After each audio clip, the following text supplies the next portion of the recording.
Hello everyone, in today's video, we will talk about a great and accurate way to find supply and demand zones, and apart from some trading terminology, which might confuse us. Before starting, we have to know that finding these areas should be on large frames, from 1 hour to 1 day or even more, and to get the best results, it is recommended to use it with a 4-hour frame. And to find out more, let's start with the rules and conditions. First, we want to see momentum candles in the previous area on the chart. In other words, we want to see that some candle has moved strongly in a short time, which sometimes called dumping or pumping. And this significant price change sometimes comes after the range movement, as we see here. Secondly, in the middle of this movement, we must see a price rebound resistance, or a camouflage attempt from one of the trading institutions or one of the whales, which we can identify by seeing a green candle between these candles. The third condition, which is the most important condition, is to see that the red candle that follows the green candle is shorter than the green candle, in other words, that it did not exceed the price of the green candle. And once these conditions are met, this means that we have found the first supply area. And after we find this area, we define it by drawing a rectangle that borders the green candle from top to bottom. We take the rectangle tool from here, and we cover the borders of the candle as you can see here. Now that we have defined the entry area, and since the candles are moving below it, this area will be the supply area, and since it is a supply area, this means that we will use it to enter short positions. Our talk remains easy and implementation is the hardest, because with all that, there is still another problem. Because when measuring the length of this area, we find that it represents approximately 5%, which in itself is a profit and loss area. So, where should we set our sell orders? Should we set it here, or here and here? Well, there are two ways to solve this problem. The first way is to look back for previous support or resistance levels that correspond to an extension of the supply area. As an example, this level, and these two other levels, represent a previous support area that can be used. And to find the support and resistance levels in an accurate way, you can use the RSI indicator, as we explained in previous videos. In short, and as we said earlier, when the RSI forms a bottom below the 30 line, we choose the candle that corresponds to this bottom, and we consider it as a support area. And since this support level corresponds to the supply zone on the other side, we will use it to confirm the entry area. We can also check previous support and resistance levels in order to increase confirmation. Well, the second way to accurately determine the entry point is to look for the newest trend line. We can do this by drawing the previous trend lines, and if we find that one of these lines has passed through the supply zone, we use it to determine the entry point. Try to draw most of the trend lines close to the supply area, and when you find that one of them has passed through it, keep in mind that this line is the most important line. And to know that the trend line was drawn correctly, search the channel for the previous videos, because as we said, as long as the trend line passes above 3 tops or below 3 bottoms, this means that it is a correct line, and we can count on it and use it. Now that we know how to identify entry points within the supply and demand zone, let's see this in action. Well, these levels will be the levels for placing sell orders. The first level is the trend level, and the second level is the previous support level, which has now become a resistance level. Now, as you can see, the entry points were precisely touched by the candles, and then, the bearish reversal occurred immediately. And if we calculate the rebound that occurred from these levels, we find that it is close to 10%, and this is really something worth to think about. There is also another way to place limit orders, which is by dividing the supply or demand area into several levels, according to a specific capital management. But let us continue explaining the previous methods, so that we can understand more. Well, let's take another example and say we were trading somewhere here. Here we see another price explosion, and we also see a range movement before it, so in this area, we have to think as well. The first condition is to see that there are several momentum candles that made a significant price change, and this is what we see here as temporary pumping. The second condition is to find a red candle in the middle of these momentum candles, which is this candle that we see here. The last condition is that the green candle that follows the red candle must be shorter than it, and its price has not fallen more than the red candle, and this means the opposite of the first example. And once these conditions are met, we will consider that we have found a demand area. We take the rectangle tool from here, then we cover the red candle from the top to the bottom, and when we are done, we have prepared our demand area. Now, let's run it and see what happens.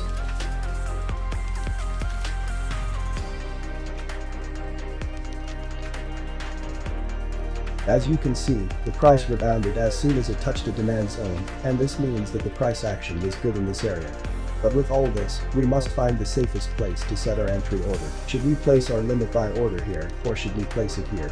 To find out, and as we said in the first example, we must look for the nearest support and resistance levels that pass through this area. But if we find that the support and resistance levels do not pass through it, we check the trend lines as well. In this example, we find that the uptrend line has passed from this area, and also the price has rebounded well from here. Also, we can try support and resistance lines, and if we find that they pass through this area, this means that we can use them, but if we find that they do not pass through it, we will ignore them. But now let me stop here at this area. Here we see almost the same conditions have been fulfilled, but if we look closer, we will see that the green candle that follows the red one has surpassed it in the lowest price, which means that there is a demand area, but it is weak, and it is not recommended to use it in placing limited orders. To find out more, let's run and see what happened. Here we see that it could not hold the candles, as there was no good retracement. But when drawing the area to review it, we find that there is a slight rebound, even in these weak areas, which did not fulfill all the conditions. And this means that supply and demand zones, even in the worst conditions, they may bring some profits. Well, let's take another example that is different from the previous ones. Well, here we see a strong pumping, but before it, there was no range movement, and the candles do not move horizontally as we can see. We also see that there are only 2 momentum candles, and there are no red candles between them. So we will ignore this area and look for others. Here also we may say that we can find a demand area because the price has changed rapidly. But look at the area before it, it was not moving in a range, rather, it was completely tortuous, and there was no horizontal movement. But with all this, let's say we can find a demand area here. First, all the candles here contain wicks of the same size as the candles themselves, and this means that they are not momentum candles, because momentum candles do not have much resistance, and wicks mean resistance. Well, let's look for another example of another kind of supply and demand zones.